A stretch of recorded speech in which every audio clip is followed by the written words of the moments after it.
दोस्तों, मनुष्य का जीवन सदैव प्रसन्नता से भरा रहे ऐसा आवश्यक नहीं है। सुख और दुख एक ही सिक्के के दो पहलू हैं। यदि मनुष्य के जीवन में दुख और बुरा समय नहीं होगा तब वह अच्छे समय के महत्व को कभी नहीं समझ पाएगा। कई व्यक्ति ऐसे होते हैं जब उनके जीवन में समस्याएं आती हैं तब वह बार बार यही कहते हैं कि आखिर अच्छा समय कब आएगा, किंतु अच्छा समय भाग्य पर निर्भर करता है। साथ ही हमारे कर्म भी अच्छे समय को हम तक पहुंचने में सहयोग करते हैं। मनुष्य के जीवन में होने वाली घटनाओं को ईश्वर तरह तरह से संकेत देकर उसे बताने का प्रयास करते हैं। जब मनुष्य का अच्छा समय आने वाला होता है तब ईश्वर उसे विभिन्न प्रकार से संकेत देकर बताने का प्रयास करते हैं कि तुम्हारा अच्छा समय जल्द आएगा, थोड़ा धीरज रखो। ऐसे में जानकारी के अभाव में व्यक्ति उन संकेतों का गलत अर्थ निकाल लेते हैं या फिर उनका स्वागत नहीं करते। इस प्रकार जब परेशानियां उनका पीछा नहीं छोड़ती हैं तब वह निराश हो जाते हैं। आज हम आपको इस वीडियो में बताने वाले हैं कि अच्छे समय आने की क्या संकेत होते हैं और किस प्रकार से इन संकेतों का स्वागत करना चाहिए। दोस्तों, गौतम बुद्ध की शिक्षा हर किसी के जीवन को नई दिशा दे सकती है। अगर आप भी इसे मानते हैं तो कमेंट्स में नमो बुद्धाय लिखना मत भूलिए। इस कहानी को अंत तक सुनिएगा और वीडियो के साथ बने रहिएगा। आइए कहानी की शुरुआत करते हैं। बहुत समय पहले की बात है। एक गांव में एक गरीब आदमी रहता था। वह आदमी अपने जीवन के दुखों से बहुत अधिक परेशान रहता था। जब कभी वह कोई काम करने जाता तो वह काम सफल होते होते रह जाता था। आखिरी क्षणों में असफलता ही उसके हाथ लगती थी। कभी वह स्वास्थ्य को लेकर परेशानी में रहता था तो कभी उसके परिवार में अकाल मृत्यु हो जाती थी। वह अपने जीवन के दुखों से तंग आ चुका था। एक दिन की बात है, वह अपने घर के दरवाजे पर बैठा बैठा सोच रहा था। तभी उसके दरवाजे पर चिड़ियों का झुंड आया। वह पहले से ही परेशान था। चिड़ियों को देखकर उसने उन्हें भगाना शुरू कर दिया। सभी चिड़ियां उसके दरवाजे से दूर हो गई। उस व्यक्ति की यह विशेष आदत थी, जब भी वह किसी जानवर को अपने घर के आसपास देखता था तब उसे मारने और भगाने लगता था। साधु संतों को देखकर वह कभी उन्हें प्रणाम नहीं करता था, बल्कि मुंह फेर कर वहां से चला जाता था। आखिरकार लगातार परेशानी झेलते हुए जब उसकी हिम्मत टूट गई तब एक दिन उसने निर्णय ले लिया कि अब वह इस जीवन को समाप्त कर देगा। वह अपना घर छोड़कर गांव से बाहर चला गया और नदी को देखते ही उसमें छलांग लगा दी। लेकिन यह क्या, दो सन्यासियों ने उसे नदी के पानी से बाहर निकाल दिया। दरअसल जब वह नदी में छलांग लग रहा था वहां पर एक सन्यासी और उनके दो शिष्य बैठे हुए थे। उस व्यक्ति को नदी में छलांग लगाता हुआ देखकर सन्यासी ने अपने शिष्यों को आदेश दिया और उस व्यक्ति को पानी से बाहर निकाला गया। पानी से बाहर आते ही वह व्यक्ति सन्यासी के ऊपर चिल्लाया। उसने कहा कि आपने मेरी जान क्यों बचाई? मैं जीवित नहीं रहना चाहता, मुझे मरना ही होगा। सन्यासी ने उसे समझाते हुए कहा कि यह जीवन बहुत मूल्यवान है, तुम इसे इस प्रकार क्यों व्यर्थ कर रहे हो? आखिरकार जब समय पूरा हो जाएगा तब तुम्हें यह धरती छोड़कर जाना ही है। उस व्यक्ति ने कहा कि मैं अपने जीवन की परेशानियों से तंग आ गया हूं। मुझे समझ में नहीं आता है कि मेरा अच्छा समय कब शुरू होगा। मेरे जीवन में सब कुछ बुरा होता है। मैं लाख प्रयत्न करता हूं फिर भी सफलता नहीं मिलती है। सन्यासी ने कहा कि मैं तुम्हारी सहायता करूंगा। तुम सबसे पहले आत्महत्या करने का विचार अपने दिमाग से निकाल दो, क्योंकि यह सबसे बड़ा पाप है। जो व्यक्ति आत्महत्या करते हैं उन्हें कभी मुक्ति नहीं मिलती है। तुम्हें क्या लगता है तुम आत्महत्या कर लोगे तो तुम्हारी परेशानी खत्म हो जाएगी? कभी नहीं, बल्कि आत्महत्या से तुम कायर सिद्ध होते हो। तब उस व्यक्ति ने कहा कि हे सन्यासी, आप बहुत ध्यानी है, कृपया करके मुझे कोई मार्ग बताइए। मुझे यह बताइए कि मेरा अच्छा समय कब आएगा और इसके संकेत क्या क्या है। सन्यासी ने कहा कि मैं तुम्हारी सहायता अवश्य करूंगा, किंतु उससे पहले तुम्हें मेरे कार्य करने होंगे।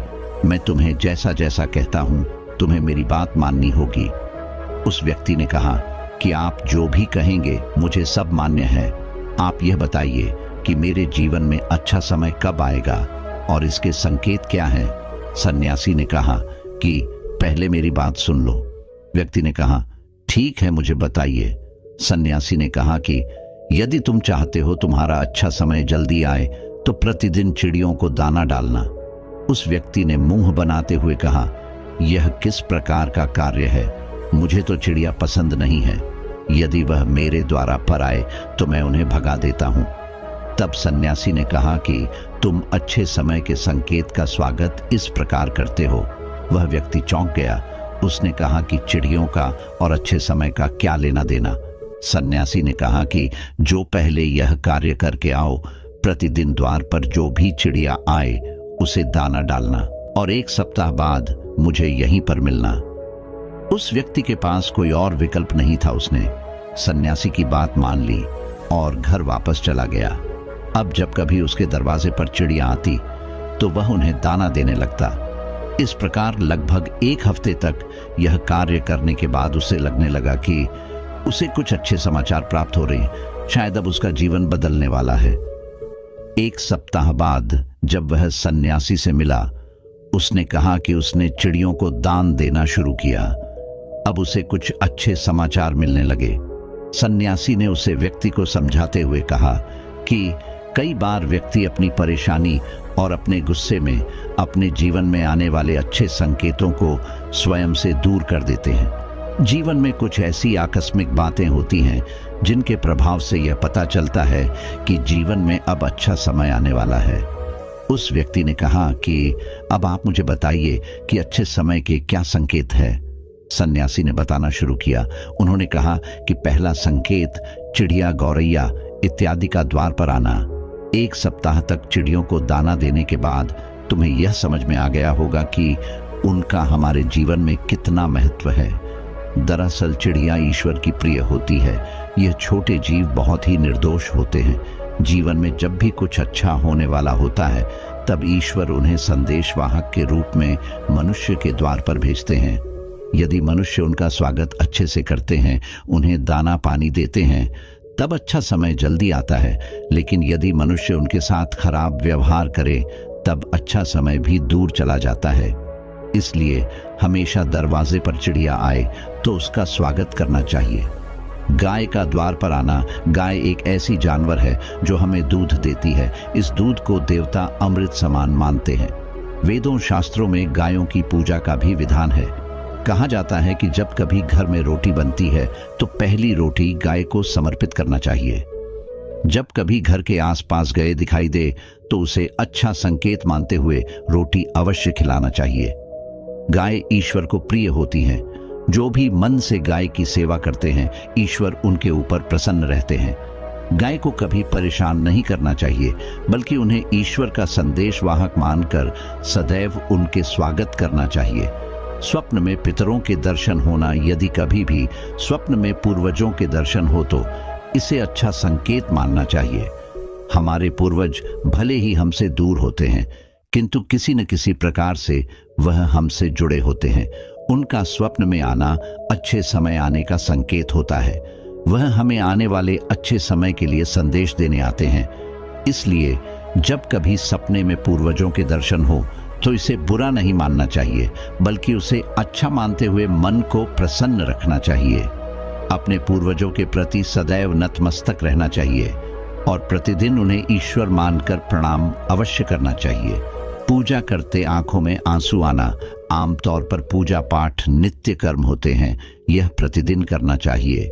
किंतु कोई व्यक्ति भक्ति भाव में इतना अधिक हो जाते हैं कि पूजा करते समय उनकी आंखों से आंसू आने लग जाते हैं।